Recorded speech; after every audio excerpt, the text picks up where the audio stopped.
Hörmətli izləyicilər, kanala abunə olub like etməyi unutmayın. Günün xəbərləri təqdim edir. Azərbaycanın bu rayonlarından sel keçir.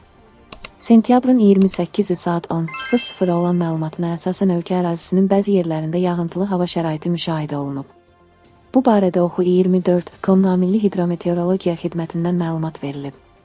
Bildirilib ki, yağan yağıntının miqdarı Astarada 57, Lənkəranda 52, Lerikdə 29, Yardımlıda 14, Qəbələdə 13, Balakəndə 11, Zaqatala, İsmayılıda 10, Daşkəsəndə 9, Oğuzda 8, Qaxda, Sarıbaş 7, Cəlilabadda 6, Altıağacda Xızı 5, Şəkidə 4, Quba, Gədəbəy, Yevlax, Göygöldə, Hacıkənd 3, Naftalan, Göyçay, Biləsuvarda 2, Xaçmaz, Qusar, Şabran, Şahdağ, Şamaxı, Mingəçevir, Şəmkir, Bərdə, Beyləqan eyni zamanda Bakıda və Abşeron yarımadasında bir müddət olub.